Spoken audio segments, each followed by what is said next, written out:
Welcome back, Billiken fans. It's Zach Miller, Peter Hale. This is the Midtown Madness podcast. Before we get into our episode, I want to talk to you about Wheelhouse Bicycle Shop in Creve Coeur. Whether you're looking for that super specific bike or you're just looking for a bike for your young one, their first bike, go see Nathan Levanthal at 770 North New Ballas Road in Creve Coeur or online at wheelhousebicycle.com. Pete, based on the numbers that last week's episode did, and if you listened last week to our interview with Nick Kramer, we've kind of worked ourselves into a situation where we just have to keep bringing on recruits. Yeah, I think so. I think we're going to need some more commitments to roll in so we can keep stacking these back to back to back to back. But we're in pretty good shape for the next few weeks. Yeah, this week we have Sincere Parker. He is the Billiken Commit out of Moberly Area Community College, JUCO transfer. And we're going to go kick over to that interview right now. This week we're talking to Sincere Parker of Moberly Area Community College, where he recently wrapped up his season, and it was quite a season as he led the Greyhounds to Region 16 and Midwest District titles before reaching the second round of the NJCAA Division I Championship in Hutchinson, Kansas, where they came up just short against the number 1 overall seed, Salt Lake Community College. In the process, he was named Region 16 Player of the Year and a first-team All-American. Sincere, welcome to the Midtown Madness podcast. Thanks for joining us. Glad to be here, man. Part of the fam now. Yeah, hey, welcome in, man. We're we as we talked about earlier, Pete and I are both lifelong Billiken fans, and both graduated from SLU. So proud to have you a part of the program. In our research, we saw that you actually beat Terrence Hargrove in a high school game in December 2018 in Collinsville. TJ had a few big dunks per usual, but you went off in overtime to put it away 69-63. Do you remember that game? Yeah, you know what's so crazy about that game is I had got food poisoning the night before, so the whole night I was just throwing up, had diarrhea. I didn't think I was gonna make it, but I ended up playing, and we ended up getting it done. I ain't scored for like the first 3 quarters. Yeah, it's in the article that I found about it. It said you had like 14 or 15 points or something like that, but most of them were in like overtime you said. Or right. quarter. Yeah, that's right. So that put it away. Yeah, that game was kind of crazy, man. I'm not gonna lie. Like our whole team almost was sick. We thought we was probably gonna lose to a better team, so we was like, man. But we ended up getting it done somehow. To this day, we all just talk about it like, man, we actually got pulled that one through. So you guys all had the same food? Yeah. So look, I don't know why this is crazy. We ate at Golden Corral before a game. Never again. Never again. Never. Oh my gosh, you got to stay away from the GC. Oh no, never again. Hey, well, congrats on a great season. Like we just said, you came up just short, but I mean that was still, you guys, that conference or the region that you're in is one of the toughest in JUCO D1. I know a lot of people don't quite know the JUCO landscape as much, but it's by no means like a foregone conclusion that you guys are coming out of that region. And it seems like you really were playing your best ball down the stretch. What came together to kind of propel you guys into that playoff run? Earlier on in the season, we had 2 tough back-to-back losses. We played Mineral Area. We lost that game by 1 point. Then we came back following. We lost to 3 Rivers, 2 pretty good teams, good talent and all that. But then after that, we just got it clicking. Our coach and us, we just told, like, we had to reinvent ourselves, just reinvent the culture, just everything like that, just make sure we get everything together. Then we got to rolling. And towards the end of the season, we had one of the longest winning streaks in the country. Right. Yeah, that was and for those who didn't follow along, it was going on while I was at work. That game against Salt Lake, for a while it was like, oh well, they had a pretty good season because the way that first half went, I mean, you guys were down 20 something points, and then all of a sudden you look up and it's like, oh wow, they're within a couple baskets of this thing, and I think you brought it to within 1 at the end or something like that. Yep, 1. I feel like the last call, I mean, you know, it happens, but I feel like the last call maybe was a little bit too physical. But yeah, it came down to like a one possession game. We talked about, JUCO and JUCO basketball. And maybe people don't really kind of have a good idea of what the JUCO experience is like. What is it? What have you experienced in terms of, housing, travel, being in a small town like it's Moberly, Missouri? Yeah, it's definitely different. I feel like everybody isn't built for JUCO. I feel like JUCO is a really hard place to get out of, and just like JUCO is just a hard place to just keep your head and stay level headed and focused, just because like nothing to do that much. Maybe not be places to eat that you like or want. You might just a lot of people just don't actually like JUCO. I like it though because like I kind of grew up this way, so it's like I just adapted to it, and now I feel like SLU is just like more professional, like this more ran professionally. So is this technically your second year at Moberly? Yeah. Okay. All right. But are you still eligibility wise? Will you come into SLU as a sophomore with 3 years to play? Yep. I still have 3 years when I get to SLU. Okay. Got it. Yeah. That was kind of, I think that's kind of what I had put together. I just wanted to make sure, that the COVID year or whatever still kind of counted. Yeah, no, yeah. With the COVID year, how that thing just works is just like you can play this year and then it won't go against you. So really it's just like a practice year, but you still get to do real school. So now it's like this year I was a true freshman, and then now this is my first official year at college. Okay, got it. Before you attended Moberly, you played your senior year at Compass Prep in Arizona.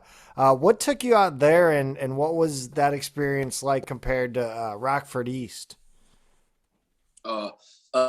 So actually what happened is, like my junior year, I had like pretty a breakout season. The whole summer I was just in the gym working out 4 or 5 times a day. Some days just grinding, trying to get better, just desperate to get better. Then the season came around. Then I seen that all the hard work just started to pay off. So season kept going on. Then we started to get things together. We made a state run. And then, I was just getting a lot of different options from a lot of different people. So then I feel like prep school is something that prepared me for like levels like this. So now I play like a lot of top players already. So now when I get here, it's not going to be something I have to adapt to since I'm already used to it. Yeah. So out of high school, I mean, I guess including, your junior and senior year at Rockford and at Compass Prep, you had offers from places like Kansas City, Little Rock, Grand Canyon, New Mexico, UIC, Milwaukee, Long Beach State. Were you close to going to any one of those before choosing Moberly, or were you going to go the JUCO route first anyway? Yeah, actually, a lot of people don't know this, but I wanted to commit to UIC out of high school, but then when I wanted to commit there, they told me like, yeah, my grades, I might have to go JUCO for a year or two. So then after that, I really just started looking into junior colleges and stopped looking at D1s. And then Pat Smith called me, and it was just something that I feel like I could do because it's like kind of far, a place that I could focus, stuff like that. We found an article from your junior year at Rockford East about your dad training you in tough conditions and focusing more on drills than game action. We just actually talked with Nick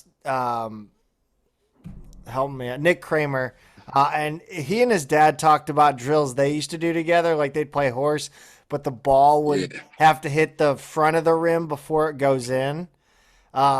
Which is crazy to me. I can't even think about that. I don't even know how to think to do that. I can't think about that sort of accuracy. What kind of drills did your dad run you through, and what kind of situations? Was it like Rocky V, like in the barn, No, see, so back at home, it's like it's not many gyms. So like if you're not like an alumni of a certain high school, like if they don't like you as much, then it's really hard to get in gym. So really, we just got tired of that. We just started going to the park. But I remember during the process when we started getting it going, it was like we going to the parks, like all the way in the projects. Then this bird doo-doo all over the court and just all type of stuff. Just raining some days, maybe cold, snowing some days. But every day, my dad just showing me like, this is what you got to do. This is what you got to do. And then I remember a couple times we bump heads because I just like, can't keep doing this. But then now, like down the future, just start paying off. Then now I just do it on my own without my dad. So I appreciate him for that though so much. It helped a lot. A lot of what I get from you is that, you're kind of, hardened, I guess, like as far as like your, attitude, I guess does that impact your play style? And, it's, you talk about like how tough JUCO is, and it is. And these drills that your dad put you through outdoors, like, has that hardened you as a player and maybe more, impervious to, that talk on the court or rough play, physical play? No, yeah, most definitely. I feel like after all the stuff I've been through, just trying to get better and just working out the conditions I went through. Now it's like when I get in the games and see gyms, like I'm thankful for this. Like it could be the YMCA. I might see a gym be like, man, this is a gym I just used to play on court with Bird Doodle on, and now I'm playing at the gym. So it's like, you can't really complain. I just love basketball. So it's like, whenever I get to hoop, it's just like time to hoop. Some of your highlights from the playoffs with Moberly, a couple of those shots went in, and I'm like perfectly in the middle of the rim. Like I'm like that ball. No, he had a couple inches of leeway on every side. Like that's definitely a dude who shot on park rims because those things are they're like double rims. They're so hard. They're like made so people can't tear them down. They're not made to like simulate a nice gym or anything like that. So yeah. I definitely see that in your shot too. Yeah, it used to be hard. I used to not be able to make shots at the park. I'd go to the park, shoot 100 shots, maybe only make like 20 some days. But then times start going on, I get to making like now to the point I'm at now, I might make like 70 out of 100. Right. Yeah, that's great, man. Hey, so one of the things I'm curious about coming up in Rockford, I lived a few years in Chicago, and St. Louis being so close to Chicago and everything, you always hear about Chicago as a basketball city. Obviously, it's a huge city. It's going to produce a lot of talent. And then there have been places like Peoria kind of had its heyday in basketball where it was putting out a lot of talent. East St. Louis has kind of always punched above its weight in terms of how many guys come out of a relatively small community. What is Rockford like as kind of a basketball city? Actually, like Rockford is the kind of city. It's like, so there's 10 schools, like it's all in like the same conference. So it's like everybody just like as a city come out, they're just thinking like, yeah, who's top this year? Who's top this year? Who's top this year? So everybody they're just seeing every year who's top. So it's like, and it's not as many people. So it's like, I'm not saying you supposed to, but like you're really supposed to like try to make a name for yourself, like in the conference first, and then like from there on, like it might go out through the whole city. Like Chicago schools might start hearing about you, like stuff like that. Cause actually, when I had a big year, I'm from Rockford. It's like 2 hours to Chicago. Mac Irvin started texting me a lot of Chicago AAU teams. So yeah, I played with Mac Irvin for a little bit too. Yeah, it looks like you played for a different AAU team kind of every year there, because you went from Illinois. I don't remember the first one, Illinois something, and then Mac Irvin, then Illinois Wolves, kind of bounced around. So I guess you got quite a bit of exposure, on a few different circuits there. Yeah, I didn't play on a sponsor team. I think I didn't play on a sponsor team till maybe junior summer, sophomore summer. Like I always played on like the non-sponsor tournaments. So like all the EYBL stuff was kind of new to me. And it was also kind of hard at first to just not being used to playing top people every game that's working just as hard as you, want the same goals as you, competing for the same dreams and stuff like that. You played with former SLU player Jimmy Bell Jr., who just committed to West Virginia, transferring. Congrats to Jimmy. Yeah. Did you have any conversations with him about potentially coming to SLU? Did it impact your decision at all? Every day. We can wake up. I see him come down the hallway. Hey, come back to SLU, Jimmy. We need you. Please come back to SLU, man. I feel like that's definitely like, man, Jimmy's just like such an unselfish player. It's like, you got to love playing. Like, he makes plays that nobody know. He tell me all the time, like, yeah, I'm finna block this dude off right here, this drive to the basket, so he don't block your shot. Like, this stuff like that, that's stuff people don't even see, but like, he do for me just so he want to see us win. He want to see me do good, just like I want to see him do good. What about the other way around, though? I mean, was he like a kind of a pitch man for SLU as well? Was he kind of like when you were looking at schools, did you talk to him much about what SLU was like? Yeah, I just asked him. I was like, yeah, like, what do you think about SLU and like how that has it helped you grow as a person? Just like asking him like more personal questions, just like on the basketball tip, because I know basketball is gonna be basketball, but I was just wondering like how was he mentally, like could he think, like was he good, like did he have good space to just be peaceful with, like just stuff like that. Right.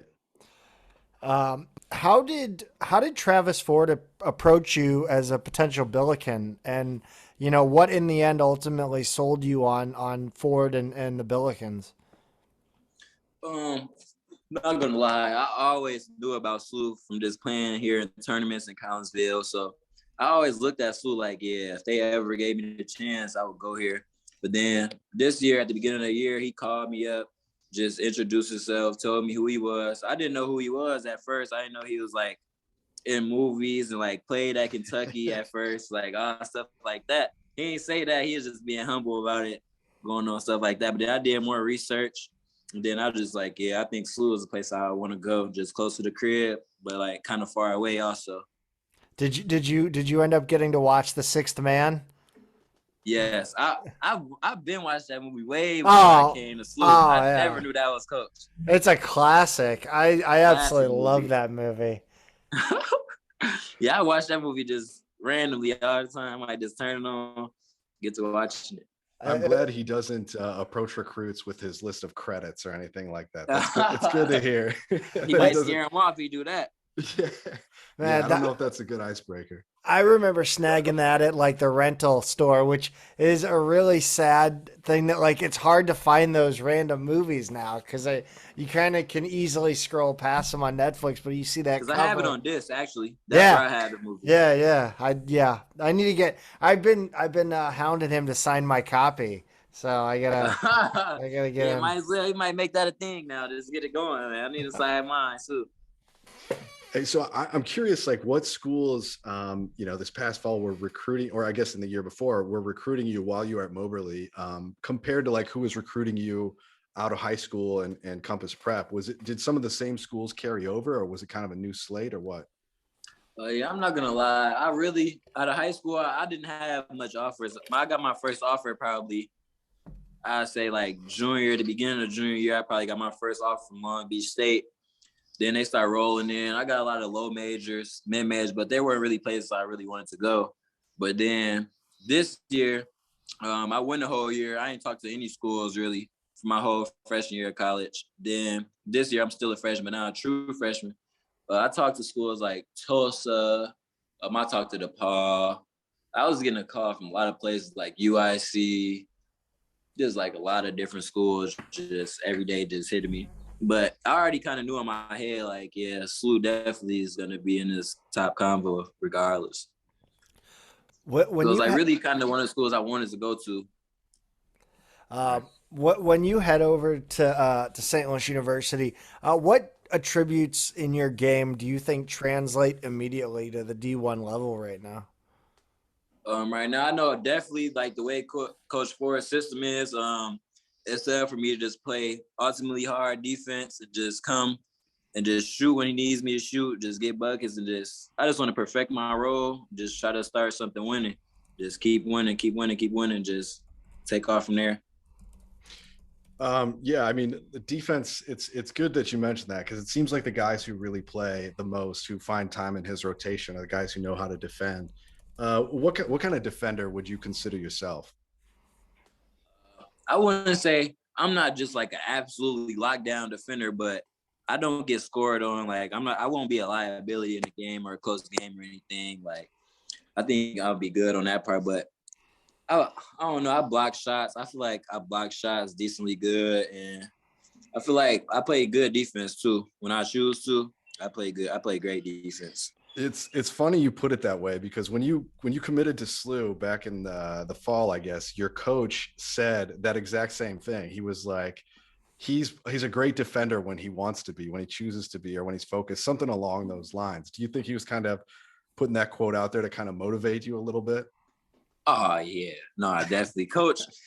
My coach is the type of coach to motivate you. So he'll say something just to see how you react. So he might say something, be like, "Yeah, man, he hadn't played that good this game, even though I might have 20 points. But he's like, you ain't played better defense. You could play better defense. He just want to bring the best out of me every time. Just every rip we get on the court is making sure he can get the best out of me. So we've covered your defense. We know your offense because, like, you know, you're one of the top scorers in JUCO D1 this season. You know, All-American. I think actually you led the nation in overall points, and you were up there in average too. You know, because you guys played some extra games there at the end. I'm wondering what are the things you still think you need to work on to be effective at the next level?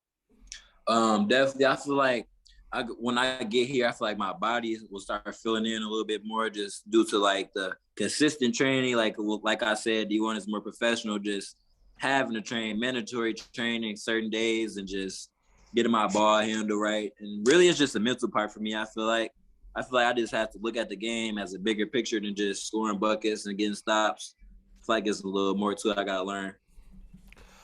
So what's next for you coming up? We're guessing finals in May sometimes, and then what's the plan for moving over on campus to SLU? Right now, I just been finishing school out as strong as I can, just making sure I get that thing done, and then really that's really the only part. I feel like then I should be here like soon, maybe like a month, a little over, a little under. So you'll move in early. You're not going back home to Rockford or anything. Take some time there or what? Yeah, no, I'll probably just stay at my school, just get some work in, then just come straight down here. Cool. Nice. Yeah, we're Sincere. Thank you so much for joining us, man. It's been really cool getting to learn It's about been a pleasure with you guys, man. Hey, thank you. But we're excited to see you suit up for the Billikens next fall. So, keep working hard, and we'll see you soon. Yeah, we'll definitely see you guys soon, man. It was a pleasure for you guys to have me. Can't wait to just be part of the fam, see you guys more, just build relationships. Sounds good, man. That's great, man. Thanks a lot. Yeah, thank you. I appreciate you guys. Once again, we want to thank Sincere Parker for joining us. And Pete, seems like I like his energy, man. He brings an excitement and he's ready, man. It feels like he's ready to play D1 basketball. Yeah, he is ready. I mean, like we talked about, he took his senior year out at a prep school that plays a national schedule.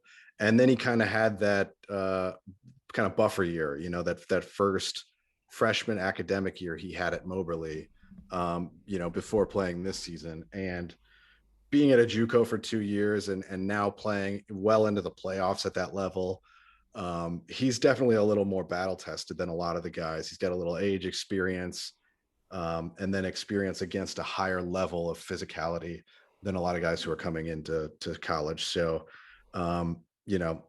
given his background and the fact that, like you said, like he's, the way his dad ran him through it, like he feels like he's both, like you said, he's got a good energy, really eager, but also he's got kind of a sneaky toughness that I think is going to translate. And, obviously we know his offensive game is going to translate. That dude can really score. So I'm looking forward to him a lot. I like the guy. Well, let's dive right into men's basketball, Pete. Let's make a note that, they had held a successful Be the Match event on campus on Wednesday. I wish I knew more about Be the Match. I really need to do more research. But it seems like they had a lot of people come out and get swabbed. I believe they swabbed their cheeks. I couldn't make it, unfortunately. I had to work. But I'm happy they got this in honor of Fort Stewart. Yeah, they did it on like we said last week, what would have been his 30th birthday, and it was held in the Bush Student Center on campus. And from everything I saw, it looked like a great event, successful. I mean, really, Be the Match. What they're trying to do is build up a registry of possible donors for people who need bone marrow transplants, because most of the time they don't have compatible donors within their own families. So they need a broader set of the population to choose from. So I think you can still, if you go to Be the Match, or if you look back on SLU basketball's either their main website or their Twitter or anything like that, I think you can find the information there. You could, I believe at any time, you can have a kit mailed to you, swab yourself, send it back in, and then they've got you in the database in case it ever comes up. And you can probably say, that it was specifically for that event or whatever. So yeah, great cause. And you only have to swab your cheek. You don't even have to swab your nose. No nose.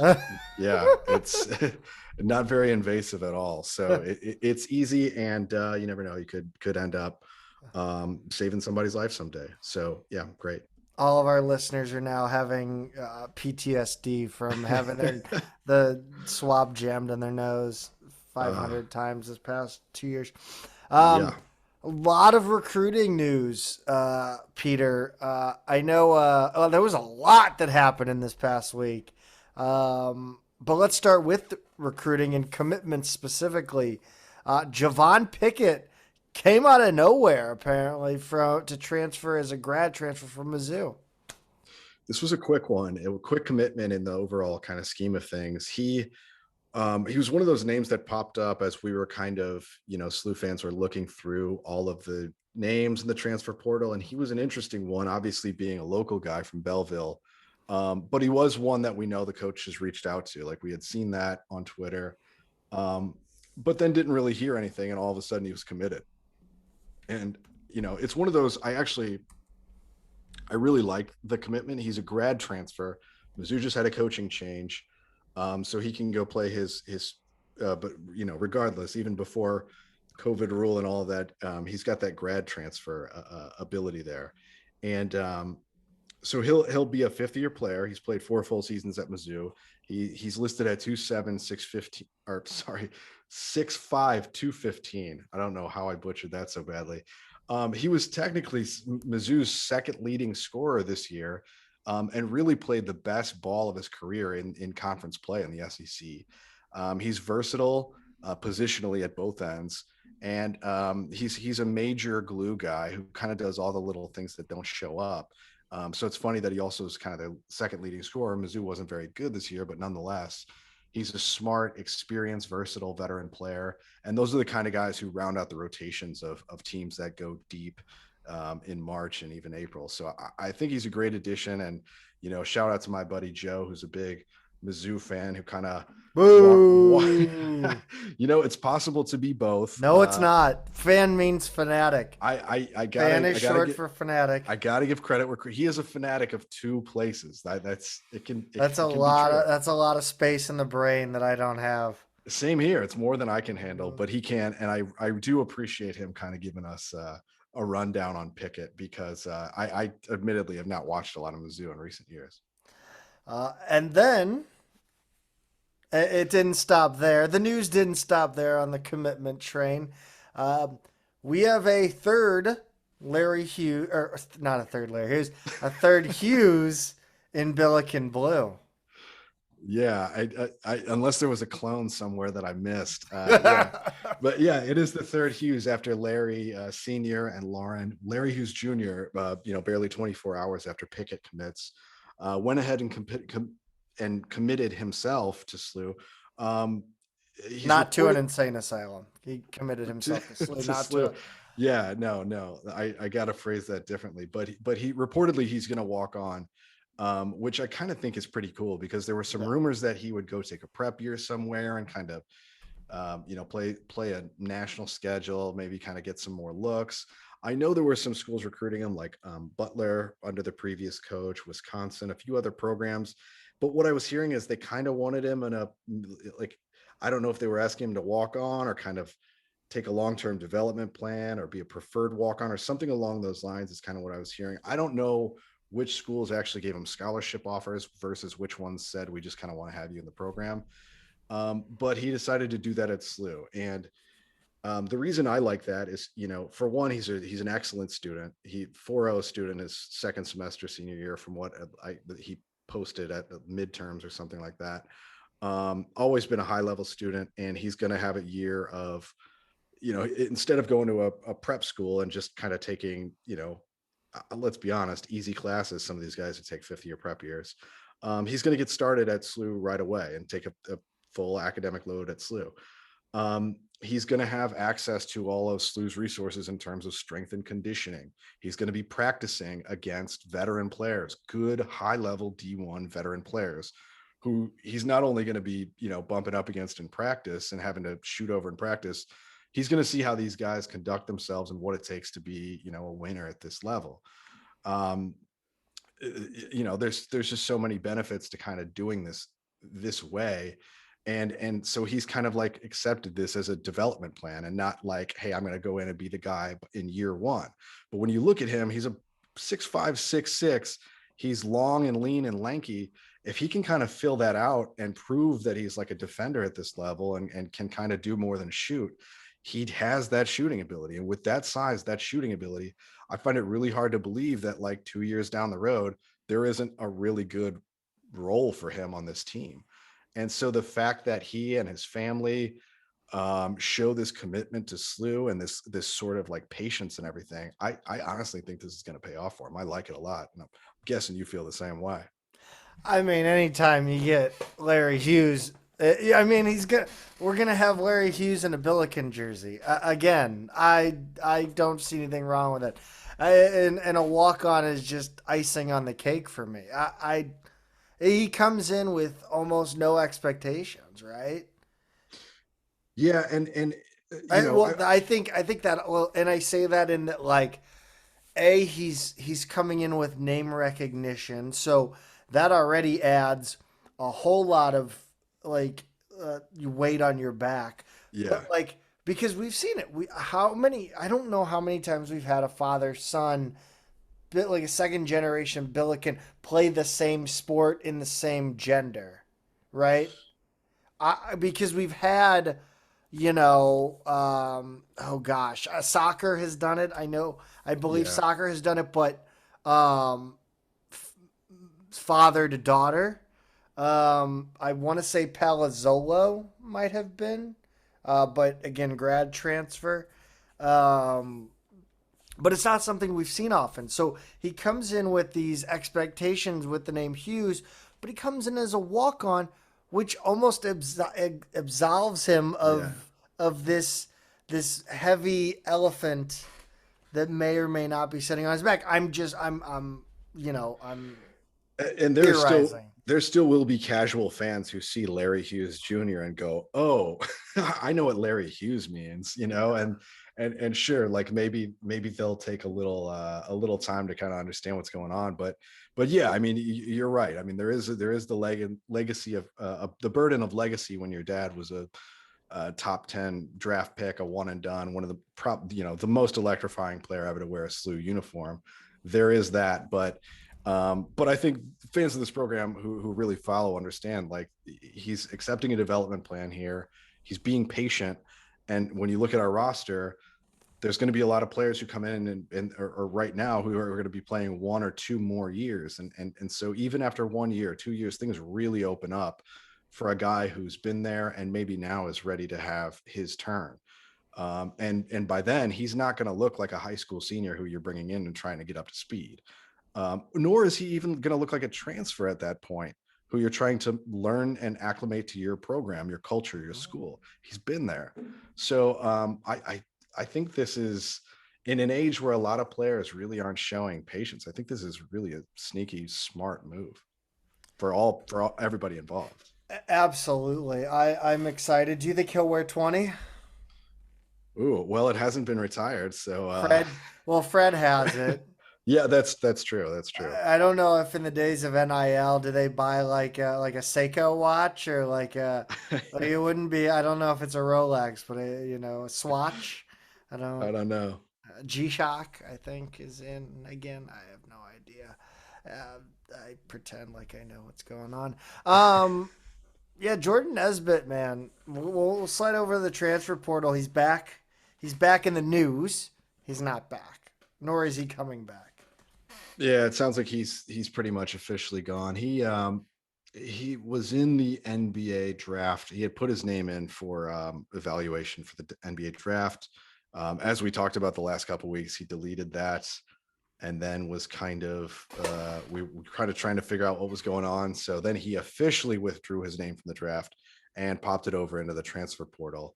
a little under a week ago. So, he's got a handful of schools from different levels reaching out to him, and we'll keep people updated on what he eventually does. But I don't know. I think ultimately it's a little disappointing. He came into SLU with a lot of hype. Memphis originally beat us out for his services. He transferred back to St. Louis at the semester break, and then played the next year with us as kind of a redshirt freshman, and up and down year, showed a lot of promise, a lot of potential, and ultimately, things just kind of fell apart this last couple months. And obviously, wish him the best. Anybody who comes to SLU and puts in time for us and is a Billiken, we're always going to root for him. We're not those kind of fans who are rooting against anyone who leaves for any reason. But I just wish things had gone differently ultimately. And I don't know. I don't really have much to add besides that. Yeah, it's just it's one of those things where sometimes you think you can, whether coming home is the right move or whether or not bringing him back was the right move as far as bringing him back home was the right move. Maybe you thought you could fit him in and it just didn't fit. It happens, unfortunately. Yeah. Yeah. On the recruiting trail, though, not committed or still in the portal or that are still in the portal. Billiken's got a visit from Connor Turnbull. I think we talked a little bit with Nick Kramer about it, and then on the last episode. But there's been a bit of a news update. Things were a little, I don't know. It just kind of seemed like there was mixed messages coming from everywhere, really. A day or two after we talked to Kramer, where he talked about how he and Kellen Thames had come in and they were at SLU for Turnbull's visit, and the whole team was there putting the full push on. The couple days after that, we had found out that he had canceled his visit out to Mizzou, which we didn't know when we recorded last Sunday night, but we found out right after that, the next morning that he had canceled. And then there wasn't really any news for a couple days, and I was starting to feel really optimistic. I was kind of like, we got that first visit in. He canceled the second visit.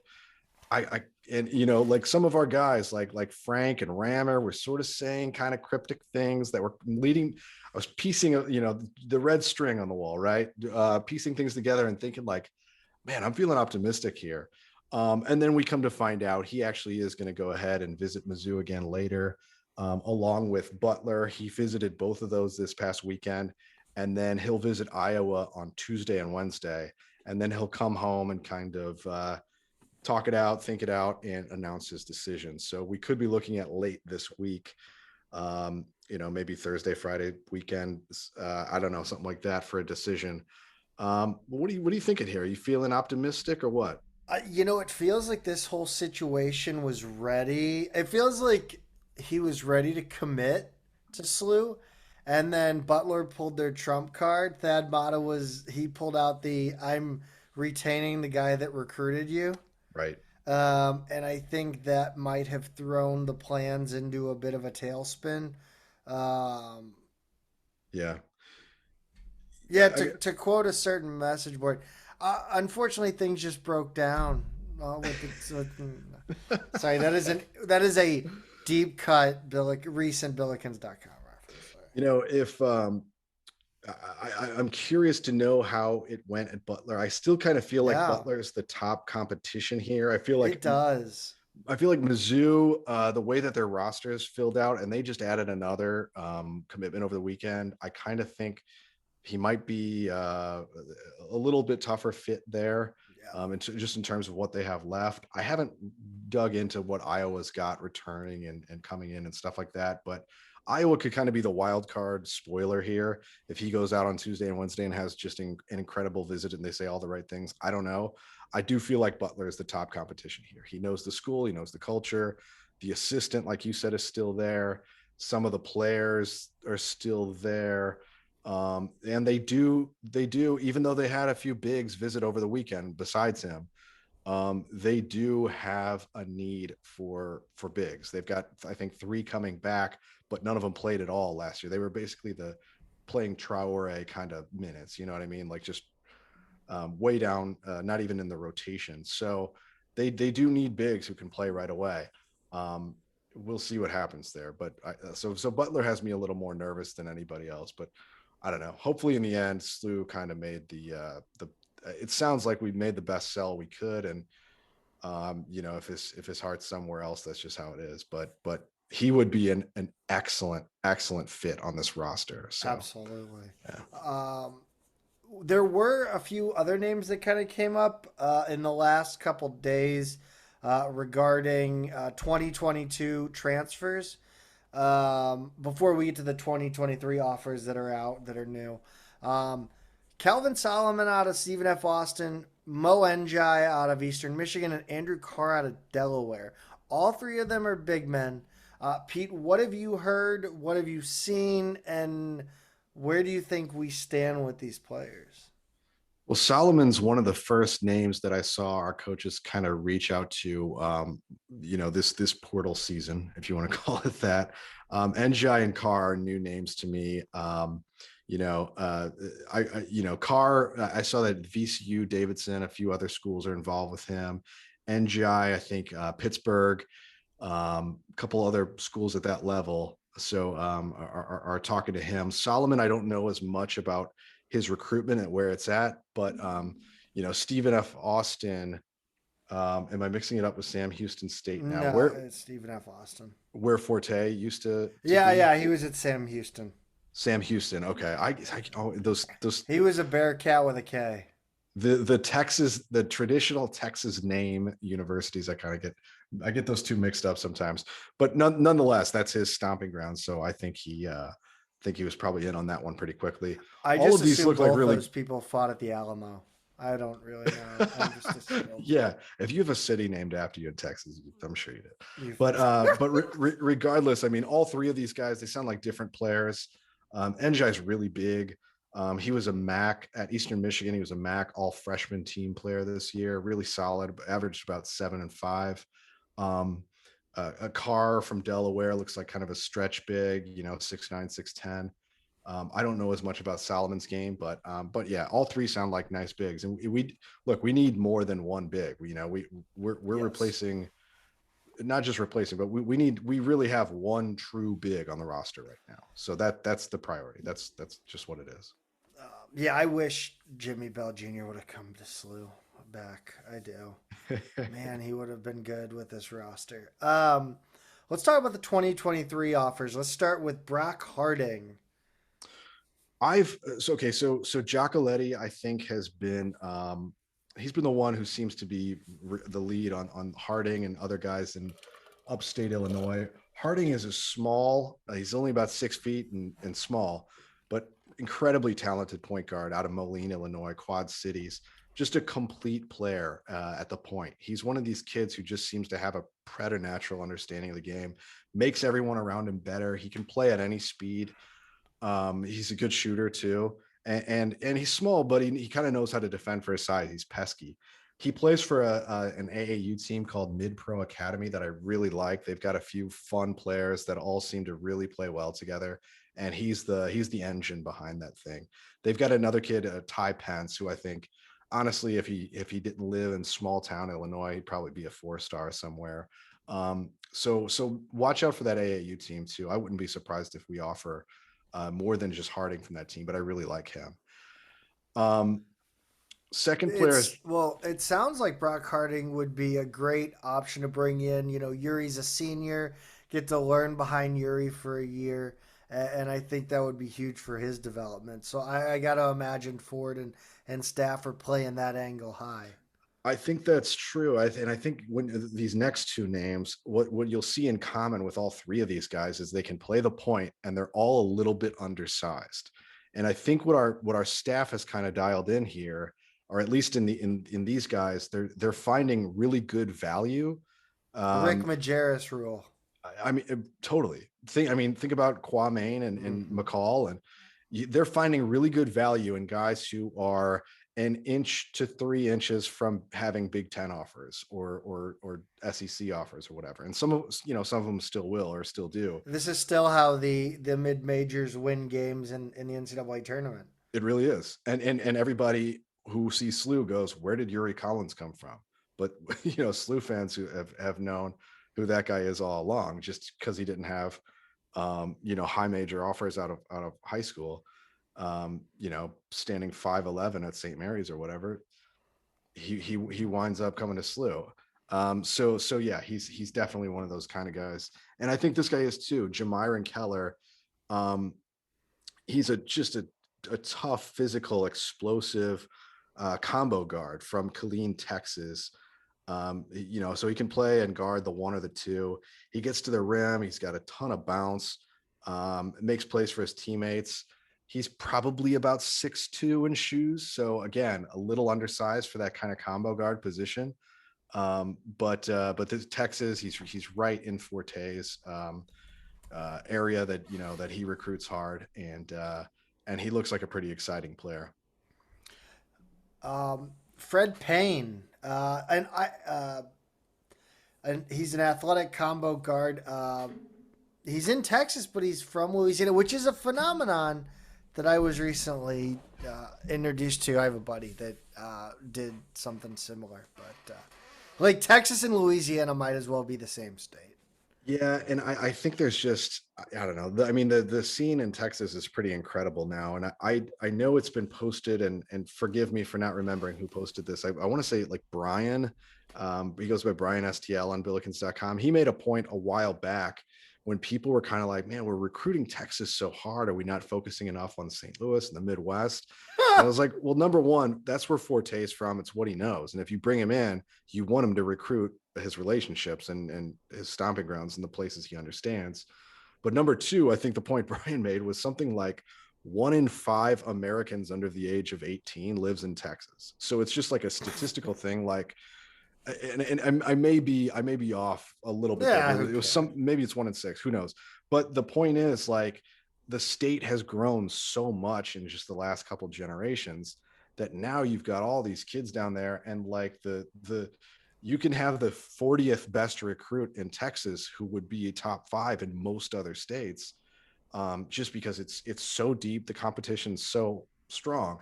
So if you're Fred Payne and you're, tell me if you've heard this one before, explosive athletic combo guard from Grambling, Louisiana.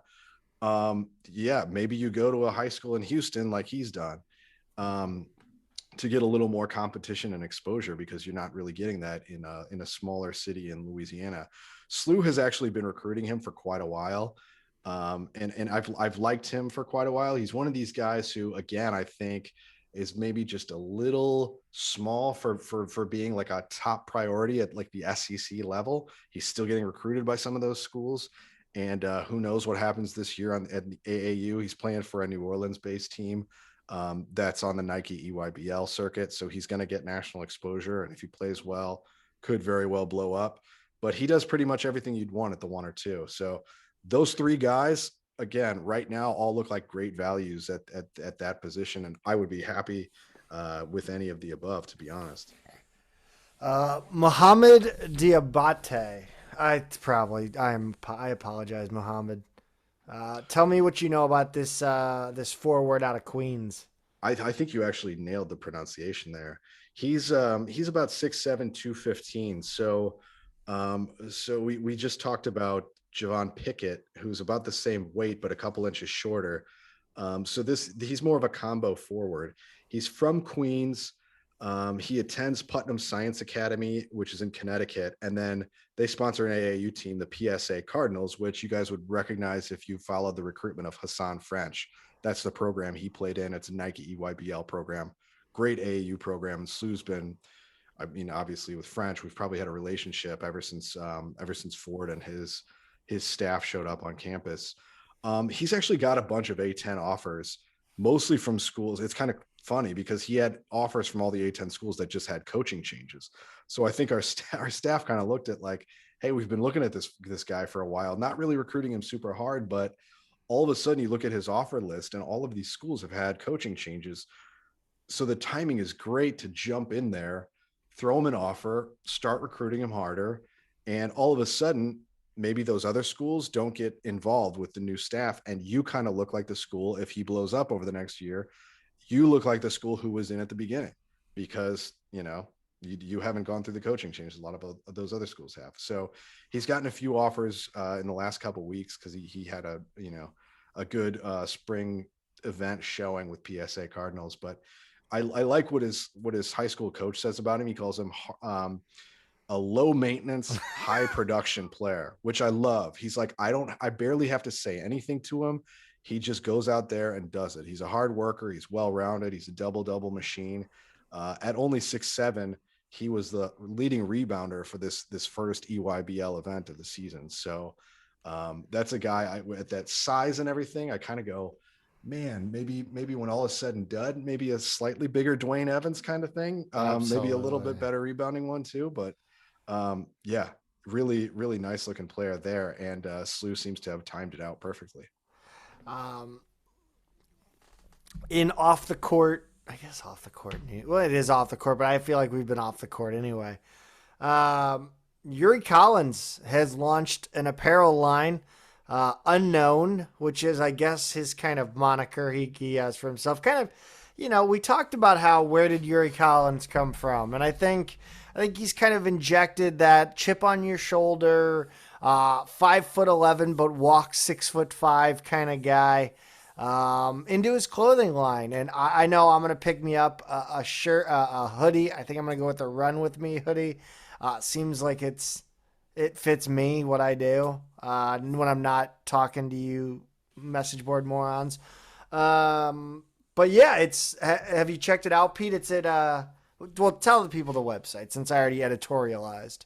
No, that's great. It's at unknownYCofficial.com. And yeah, I actually did take a look at it this afternoon, and it looks pretty nice. Actually, I'm pretty impressed. Like a lot of college athletes have jumped in, and to varying degrees of, quality and availability and, marketability, whatever you want to call it. I like it all. Unknown has kind of been his mantra for himself for a long time. It took me a little while to kind of figure out, because that, he uses that on his his handle, his Twitter handle. And I always saw the NYC. Mm-hmm. It's Unknown YC, but it ends in NYC. And I'm like, what's the know. New York thing here? It did take me a little bit to kind of figure it out, but yeah, I like it. And it's hard to stay unknown for long when you lead the nation in assists, but Yeah. but I like you said, chip on his shoulder, undersized dude. I like it for him. Yeah. Let's get in to the biggest news out of St. Louis University athletic department this week.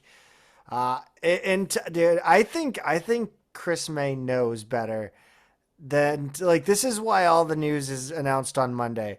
It's so I've worn myself out by the time we get around to recording on the news. I've already talked about it, and I'm just tired of talking about it. Obviously, I'm full of shit. There's no way that's true.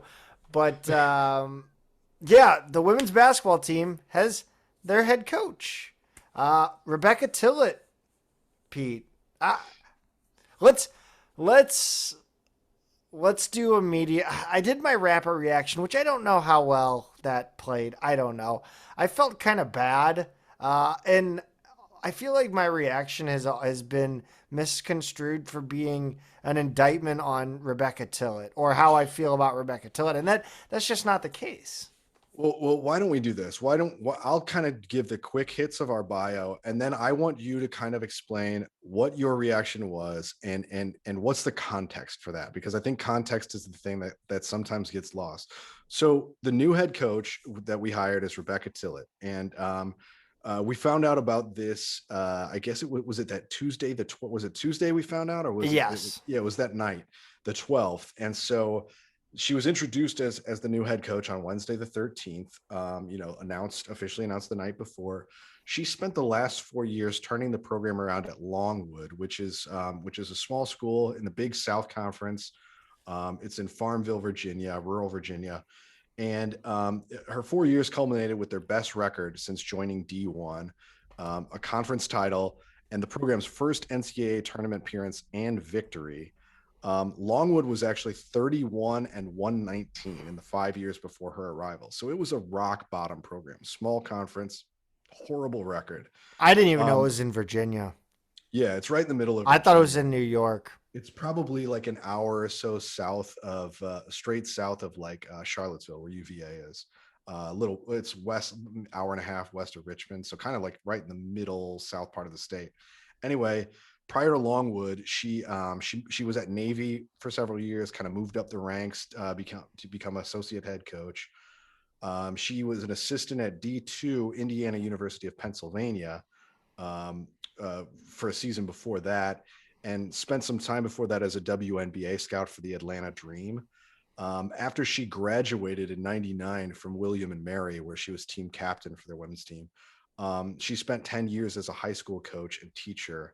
She actually comes from her whole family is coaches and teachers, and that was part of her introduction. Longwood finished, to kind of give you an idea of the size of the program, even though they had a really nice record. They finished this past season 194 in the net. SLU was 175 despite the record, just because of the schedule, the conference, all that kind of stuff. So here's kind of the, we've talked before about Chris May and culture, and I think here's the quote, the kind of the high level quote. Her breakthrough at Longwood was a byproduct of the cultural shift that Tillett brought with her to Farmville, with an emphasis on recruiting, player development, and a foundation of women's empowerment. The on-court success represents the fruit born of principles rooted in the personal growth and development of her players. Yeah, that had to get Chris May just all hyped up. The way he spoke about it at the introduction was like he told, I think Pestello, I can't remember which one of them actually said this, but basically he called Pestello and said, "I got her. I found her." He's big on culture. If you listen to Chris May talk, he's constantly going back to culture. And I think everything like she said and that she's done had kind of rang all those bells for him. Yeah. And so that's kind of who she is and what she's done. And I kind of want to circle back now. And why don't you kind of go back to what was your immediate reaction to this hire, and what's the context surrounding that reaction?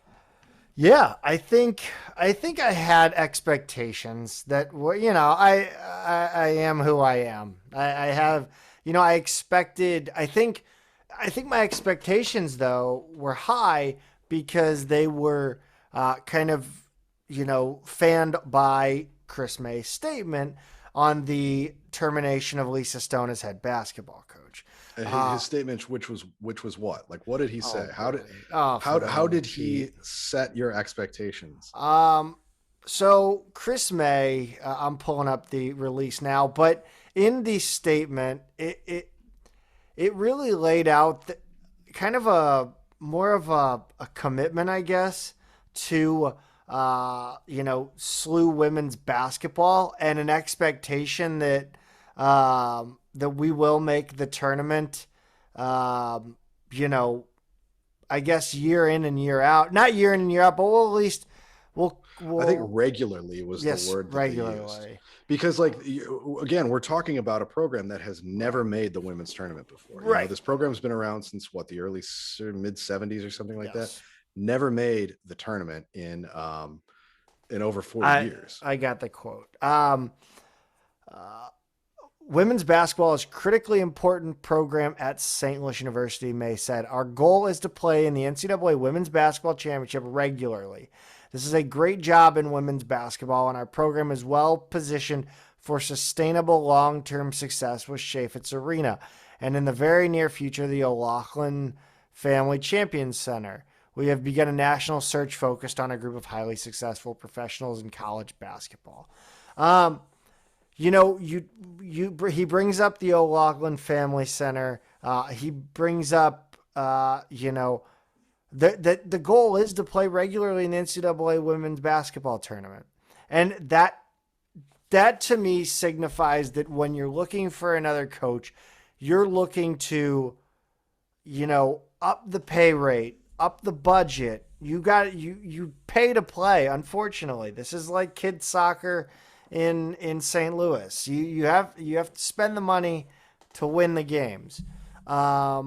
It's not guaranteed now, but it does help. And I think the expectation was that you're looking at long term. You want a program with long term sustainable success. So in my mind, you look at coaches who have spent a long time with a program. It doesn't have to be a head coach, but if we're talking head coaches, that's somebody like a Molly Miller. That's someone like the gentleman at Florida Gulf Coast whose name escapes me right now. You're talking about the San Diego State head coach, or not San Diego State, South Dakota State head coach, or with an assistant. Someone like Deanna Jackson Durrett, not only with a long history of success recruiting well above the level in which you play, but she's also a St. Louisan who knows the area. So I think when, Rebecca Tillett was announced, I think you look at her record as a coach. She does not have that long of a resume. She spent 10 years as a high school basketball coach. That's well and good, but you have maybe, I think, 5 years as an assistant total in college. I think, and you'll have to fact check me on this. I could be wrong. I think that's right. I think it's 5 years. Yeah. And I mean, she spent 3 as a scout for the WNBA, yes. which again, it's not coaching. It is talent evaluation, but it's not coaching. And then you go to a program, you have 4 years, I think total. It was a 4-year turnaround. 4 years as a head coach, and you make the tournament one time. Okay, that's awesome. That's a great turnaround. She brought that program from rock bottom to respectability. Or to respectability. That's what Lisa Stone already did. Like right. I thought the plan was to elevate above that. Now, I'm not saying she won't, but the perception is reality. And when you fire a coach who's destined for multiple halls of fames in Lisa Stone, to hire a coach that's only been a 4-year head coach, only made the NCAA tournament one, has no record of sustained success at a program. It's surprising. It feels like you believe in the program as is, whether it be budget, coaching salary, but you believe you can get better value for that by going with a coach that has had more recent success, that's maybe younger and upstart. It just seems like a value hire to me. And this is not a referendum on her hiring at all. Mm-hmm. Because in a vacuum, I like the hire. I wanted young energy in this athletic department. I think it's sorely missing. I wish we had younger talent hire within the actual offices. But I think the expectation was set with the statement and it wasn't met with the hire. It seems, the culture, I get it. He's a huge culture guy. You'll hear gratitude nonstop. You heard it in her remarks. So it was, I think, in his remarks too. So it's clear that they have a mutually a shared mutual credo, if you will. I did like that her little I'm not even gonna say it. The Greek word I can't say. Oh yeah, her arete or something. Yeah, arete.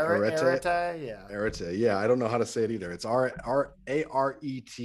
My Greek pronunciation is not great. I just know I think of the country Eritrea when I heard it. That was the first thing I thought. But look up Arete, the Greek word, and that's kind of where she derives a lot of her philosophy from.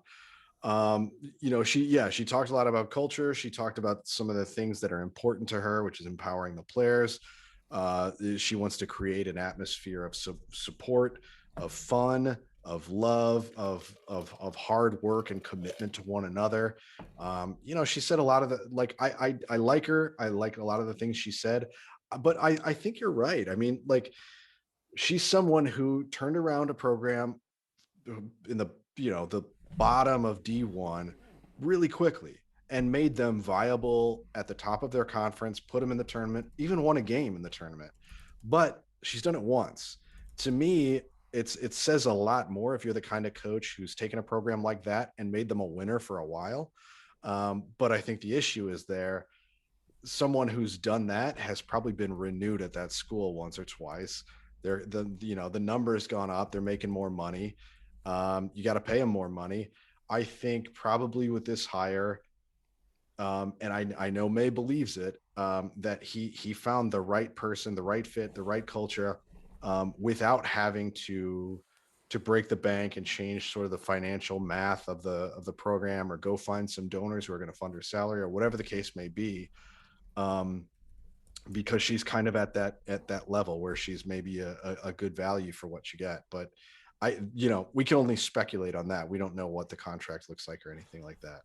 What's the quote? There's like a quote. It's like, you can have something. You can only have two of the three: good, fast, and cheap. Oh yeah. That's in a lot of like little mom and pop shops. Yes. They'll say like good, fast, cheap, pick two. Yes. So I mean, I yeah. worry that he's going for three. Yeah.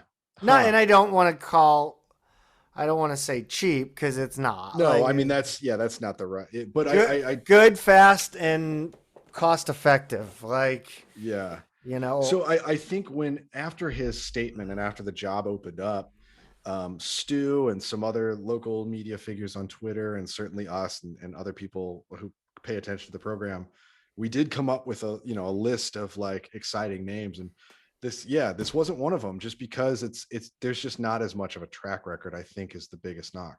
But the hope is obviously that this is the exact right person for the exact right level, and that she starts hitting it out of the park right away.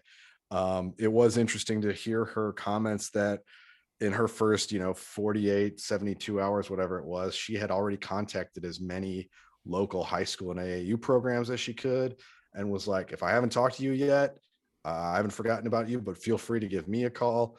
And she was tweeting at like 1 a.m, like, hey, had a great first day, had a great second day. And it was like, she's burning the midnight oil. She's working hard.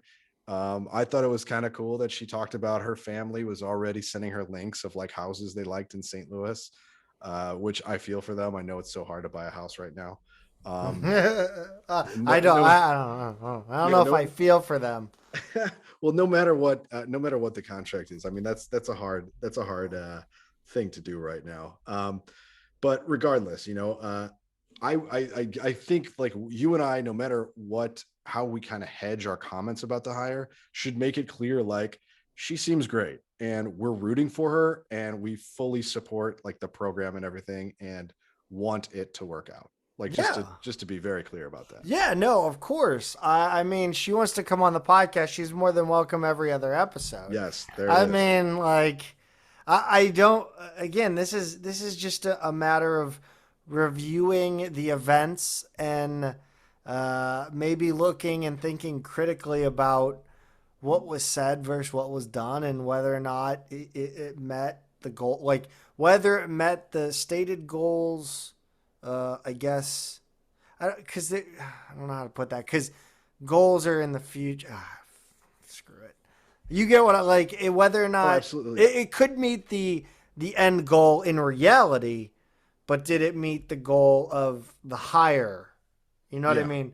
Yeah. So I also want to point out that a few people have mentioned, like, the coaches that have succeeded in the A10 in recent years have similar backgrounds. They have come from smaller schools or even smaller divisions and don't have the longest track records, and just kind of happen to be the right person at the right time for that program. Whether it's Dayton or Fordham or some of the other women's programs in conference that have been to the tournament recently, have won the conference recently. The exception being Rhode Island. I think she had more of a high level track record, and they actually just gave her a big extension too. But I still think the women's game is very recruiting heavy. yeah, Whereas, man. it's it's very much talent based. And the best recruiters do the best by a lot. I think it is starting to swing slowly. You're seeing that every year with the NCAA tournament. There's always, what did we see? I mean, we saw actual Cinderellas this time around. Yeah. When was the last time you like? Uh, Well, it's happening so fast in the women's game. The level yeah, of parity, the level of yeah, talent, top to bottom, has like the game is almost from when I was in college. I don't want to yeah. say It was. unrecognizable, but it's not even close how good they are now. And I watched a lot of the women's tournament this year, and like watching the Final Four, I was like, my God, like the level of this game has gone up so dramatically, so fast. And you're right. I mean, think about Stone and how she elevated this program Mm-hmm. to put in the two highest win totals in program history, put forth more of the better players in program history. I mean, like if you can have someone come in and recruit just one notch better than her, we're definitely going to see that tournament in the near future. Um, and hopefully she's the person. I mean, at Longwood, uh, you go from a program that's a complete afterthought in the conference, let alone in Division One, and suddenly they've got first teamers in conference defensive player of the year, winning the conference outright, winning the conference tournament. I guess the corollary would be like, imagine if suddenly like LaSalle or Fordham 3 years from now, 4 years from now, won the conference and had like multiple first teamers, defensive player of the year, and won like a first round game.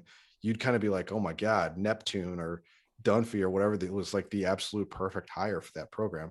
That's basically what she did in the context of the Big Yeah. South. So she might have that. I mean, maybe that's it. She might have that recruiting touch. And if she can do This, that in a big market like St. Louis, I mean, there's a high ceiling. yeah, this is a big time. This you know what I think I said. I asked if May had the balls to make the hire. This may have big stuff. Like it's not necessarily men's coach as far as like the number of eyeballs watching it, but this is kind of a gamble. Yeah, with a high upside. Yes. Oh, it's a massively high upside, Yeah. but it's a big gamble. Let's talk about those leaving and reaffirming their commitment to the program. Yeah. So Kaija Harbinson, we knew she was in the portal for her grad transfer year. She made it official. Of course, everything happens, the Monday after we record. I think that was the timing here as well. She's going to Vanderbilt for her fifth year. Natalie Mcneil, who wound up being SLU's third leading scorer in this injury-plagued season, she's still in the portal. She's from Wisconsin, so she was close with Stone. So, it wouldn't be surprising if she stays in the portal and transfers, but we just haven't heard anything since she went in the portal, is really what it comes down to. We knew that Mackenzie Hare from the incoming class of 2022, from Naperville, Illinois, was released from her LOI, or National Letter of Intent, whatever the abbreviation is now. After Stone's departure, she just committed to Marquette this week, so she's officially gone. But the three other remaining signees, um, Abby Leiber, who's from Avon, Ohio, Mia Nicastro from St. Charles West, and Ashley Connor, who's from Mount Lebanon High School in Pittsburgh, all three of them reaffirmed their commitments to SLU. So even though Stone left, 3 out of the 4 from her incoming class are staying put. So maybe that's an early indication right there that Tillett can kind of sell the program. I think that's a nice sign, actually. Yeah, it's definitely an interesting and a comparison with. I mean, how many players do you think you could get to stay around if if your coach gets like I just feel like on the men's side the turnover is quicker. I think SLU also has and like Chris May did say in his statement, I think we have a great opportunity here. There's a lot, private schools do a lot better on the women's side. I think you tend to get a lot more players that are able to, the grades. I think it's a little more. I don't know, just the Well, women's side. I think there are well, the reality is there are so many more pro options for men. Right. Whether it's the highest level in the US, because the NBA is so much bigger than the WNBA. Yeah. There are like top 5 WNBA draft picks that are not on rosters right now. I mean, it's like, because there's only, is it 12 teams? Something like that. So it's less than 200 players. It's like a mid 100 level players that you have in the league. And if you've got people like Diana Taurasi and Sue Bird playing into their 40s, there's no room in the WNBA. They have 2 rounds.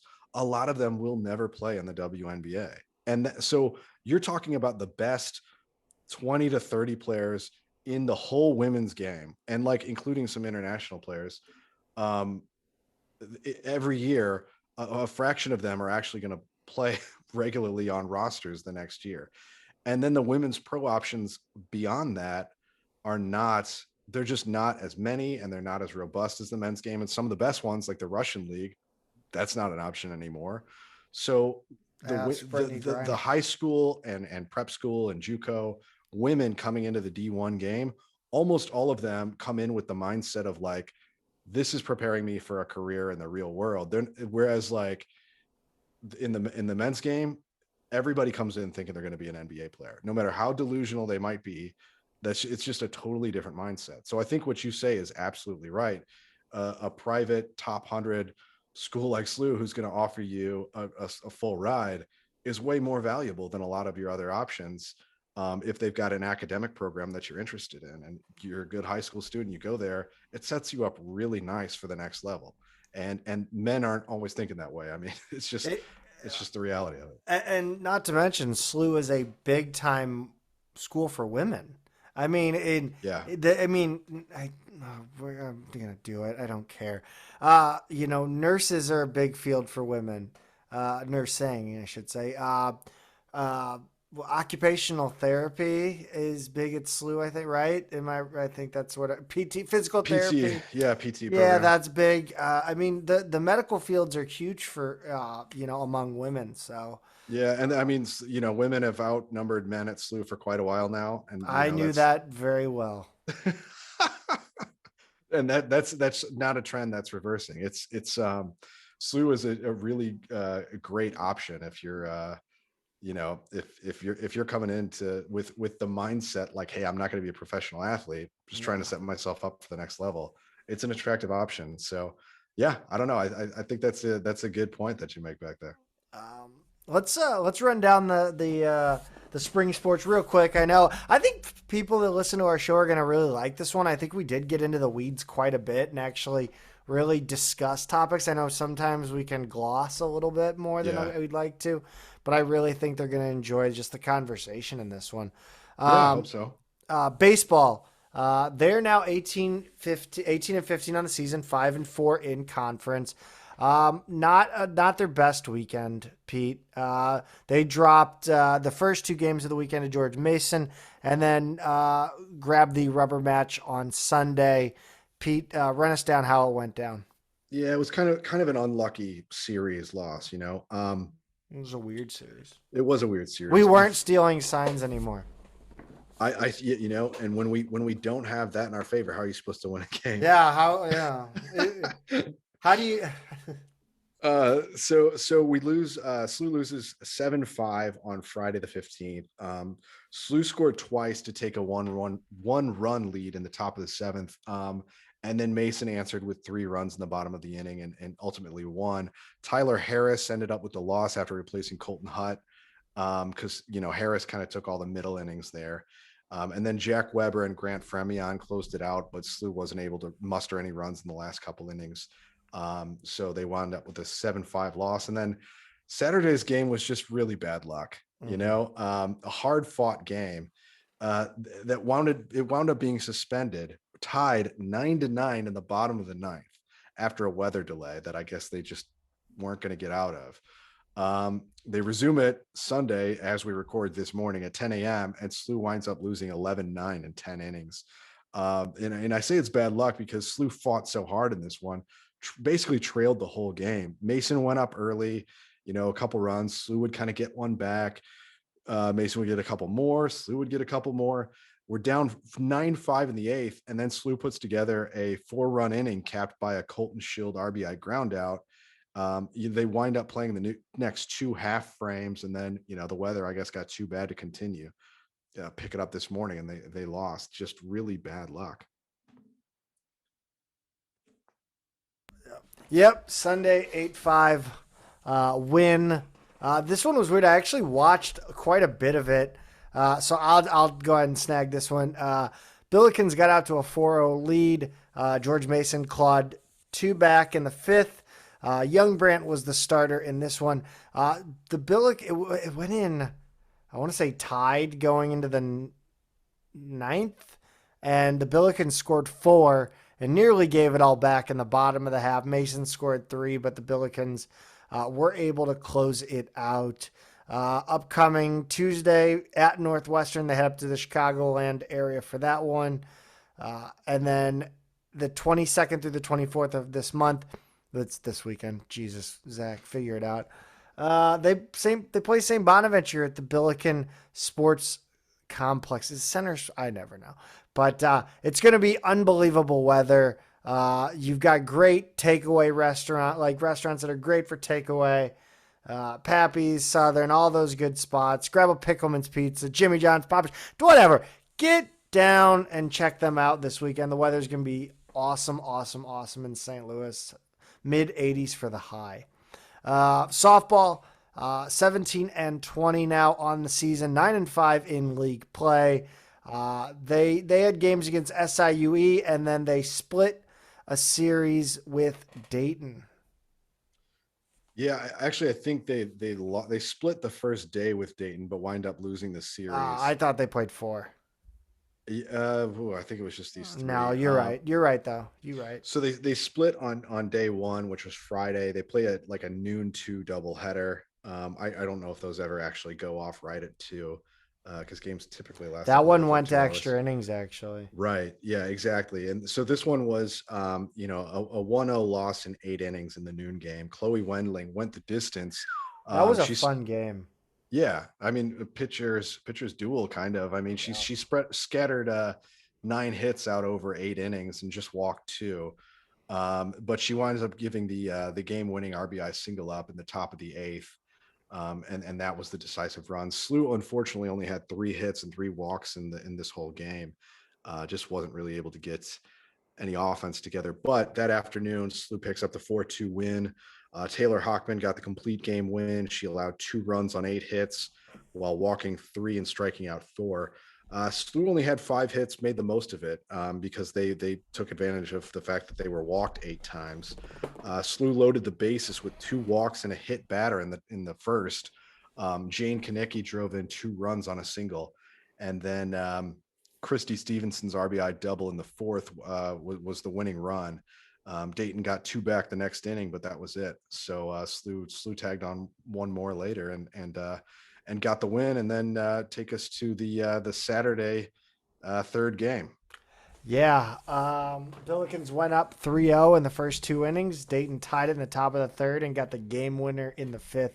Sadie Wise drove in 2 runs. Gabby Kowalik had 3 hits. Wendling started and pitched 2 2/3 innings, but was replaced by Hockman after giving up those 3 runs, and Hockman took the L. Coming up for the Billikens. Sorry, Pete, go on. No, you got it. Go ahead. Coming up Monday, the Billikens will play Louisiana at 5 p.m. Wednesday, I believe they head to Mizzou for a 4 p.m. first pitch, and then coming home for 2 games this weekend against Bonaventure. So that's a weird thing. They head to Bonaventure for 2 games, which is a weird situation. They're going to have to go all the way to Bonaventure for just 2 games. I don't know really the genesis of that. Well, SLU fans know that Bonaventure is typically the easiest road trip in the conference, so no problems there. They will go down. I mean, it's they play on let's see, what is it? Wednesday, Saturday, Sunday. Oh, okay, yeah. So they'll come back home before they have to turn around and go back to DC the next weekend. I wasn't sure if they were going to do brutal. No, that's still brutal. I think it might be better off for them just to stay on the road. Yeah, but they will come home between those. So yeah, they've got some tough games coming up. Whether it's the fact that you're playing a good Louisiana or Mizzou team, or the fact that you just got a tough road trip up to Western New York. We'll just quickly run down men's and women's tennis. I'll give you guys tennis. Men's tennis is 7-12. They beat Mobap in a doubleheader on Saturday, 4-16. They beat them 4-0 and 4-1. I'm just gonna tell you guys, I had an offer to play at Missouri Baptist. That should be your indication of how good Missouri Baptist actually is at tennis. I could have gone on scholarship. They'd have won if you were there. Yeah, no, absolutely. It would have been 4-1 in that first game, their first match. They took a 4-3 loss on the 17th versus Tennessee State. Oscar Alvarez and Theo Ortiz won in that one. And they won in doubles as well, but it wasn't enough. Monday they play Northern Illinois, and that'll finish up the regular season. Then the A10 championships in Orlando. Women's tennis 12-7 overall. 4-2 win, 4-12 at Kansas City. Norhan Hesham, Mariana Perez, and Lucia Faj, as well as Maya Spencer, all won singles matches. And SLU took 2 of the 3 doubles. Win 7-0 versus Bradley on senior day. Honored Mariana Perez and Jessica Steffen. Both of them won their singles matches as well. And Perez was part of a big comeback in doubles to secure the sweep. Monday, 4-18 at Lindenwood to finish out the regular season. And then the A10 championships also in Orlando. Pete, run us down the week of track and field real quick, and we can get these people out of here. SLU had a really good showing at the Redbird Challenge at Illinois State on the 15th and 16th of this month, just a couple days ago. Both the men and women finished 4th out of 11 schools. On the women's side, Susan D'Onofrio won the triple jump with her personal record of 12.10 meters. Ali Vandeheed won the hammer throw, 42.47 meters. Abby Chabulka finished second in the heptathlon, just shy of her personal record, 4,034 points. Teresa Lampe, second in the 100-meter hurdles with a personal best of 14.66. And Emily Nichols she finished 4th in the 400-meter with her personal record, 56.57 seconds. On the men's side, Miles Gascon finished 3rd in the 100-meter, 10.61 seconds, just shy of his personal best. SLU had the top 4 finishers in the 1,500 meters. Tell me if you've heard this one before. Toby Yillen won outright with a time of 3:53.61. Followed in order after that by Harrison Martinenko, Matt DeHaas, and Jackson Higley. Toby Gillen is just tearing it up, Zach. Unbelievable. Malik Stewart finished second in the 800 meter, 155.25. And Diego Collado finished 3rd in the hammer, 46.70 meters. And next up, they've got the Kentucky Invitational, which should be a pretty good test here on the 22nd and 23rd of April. Yeah, Toby Gillen. Just another outstanding. What a find out of Australia. Yeah. He's going to own the record book in all of his events. He really is. Yeah. That wraps up the week that was in Billiken Athletics. Follow us on Twitter and Instagram now at Midtown Mad Pod. At Peter is a tweeter and at Zach Miller MP. That's only on Twitter. You put that in there as well. I missed that. I didn't. We're now on Instagram too at the same handle at Midtown Mad Pod. So go give us a follow there. We of course appreciate any and all suggestions you might have for the show. Go subscribe to the show as well as rate us 5 stars and leave a review. As always, Peter, go Bills. Go Bills.